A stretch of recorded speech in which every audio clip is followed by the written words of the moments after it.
pemahaman kerohanian, memasuki taman surga melalui lingkaran zikrullah. Assalamualaikum warahmatullahi wabarakatuh. Apa yang dimaksud oleh kalimat Nabi tentang lingkaran zikir adalah taman surga? Kalimat tersebut mengindikasikan bahwa surga sebenarnya bisa diakses melalui sistem keagamaan berupa lingkaran zikrullah. Logikanya, mengapa Nabi menyebutnya sebagai taman surga? Ini mengimplikasikan bahwa surga dapat dijangkau dari dunia ini, terutama bagi mereka yang berada dalam lingkaran zikrullah sebagai bagian dari sistem keagamaan.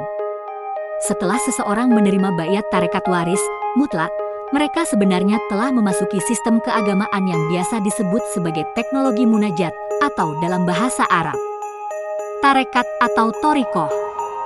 Dalam tarekat, kita diperkenalkan kepada metodologi tentang bagaimana berkomunikasi dan berhubungan dengan Allah Ta'ala.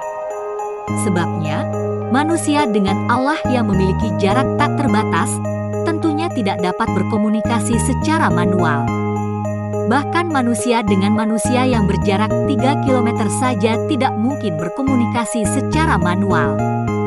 Oleh karena itu, Nabi mengajarkan sebuah metodologi tarekat yang wajib dilakukan. Bagaimana mungkin manusia bisa sholat, berzikir, atau berdoa tanpa melalui tarekat? Itu tidak akan efektif. Tarekat ini berfungsi sebagai metodologi berupa zikrullah dengan tata cara khusus, seringkali dalam bentuk lingkaran zikrullah sebagaimana diajarkan oleh Nabi Muhammad. Jika manusia perlu teknologi atau tarekat untuk berkomunikasi dengan manusia lain yang berjarak 3 km, maka bagaimana mungkin hubungan dengan Allah yang mutlak bisa terjadi tanpa tarekat? Ini seperti teknologi tarekat yang menghubungkan manusia dengan Allah, tetapi dengan manusia yang berperan sebagai wasilah atau waliyah mursyidah seperti yang disebutkan dalam Al-Quran. Dengan tarekat ini, ibadah seperti sholat, zikir, munajat, dan amal lainnya akan tersambung dan dijamin akan mencapai ma'rifatullah, bahkan hingga mikraj dan kehadiran langsung di hadapan Allah Ta'ala. Ini akan terjadi jika semua rukun, syarat, dan kaifiatnya terpenuhi dengan benar.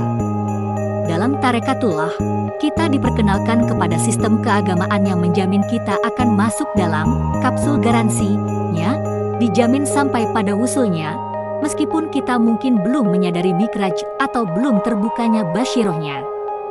Namun, secara teori, jika semua rukun, syarat, dan kaifiatnya dijalankan dengan benar, selama kita berada dalam lingkaran zikrullah, bahkan jika belum ada pengalaman kasyaf atau terbukanya basyirohnya, maka Nabi sendiri menyampaikan bahwa kita sudah berada di taman surga. Dan ini adalah pernyataan dari Nabi sendiri. Asal kita berada dalam lingkaran zikrullah dengan komitmen yang kuat, maka kita pasti akan mengalami mikraj dan terhubung dengan Allah Ta'ala. Bahkan jika belum ada pengalaman kasyaf atau terbukanya basyirohnya. Jika semua rukun, syarat, dan kaifiatnya dipenuhi, maka surga itu pasti akan diperoleh. Ini karena kita berada dalam dimensi khusus dari dimensi khusus. Kita semua bersaudara, sekalipun ahli ilmu pengetahuan, ahli syariat, ahli tasawuf, kejawen, ahli tarekat, ahli mistik, ahli ilmu hikmah, ahli tauhid, dan ahli spiritual. Kita semua sedang mencari jalan pulang. Silakan ikuti konten kami di halaman Facebook kami yang lain, yang insya Allah berisi pengetahuan yang mendalam dan aplikatif, semua dapat dibuktikan. Semoga bermanfaat. Hormat kami, Taklim Makrifat.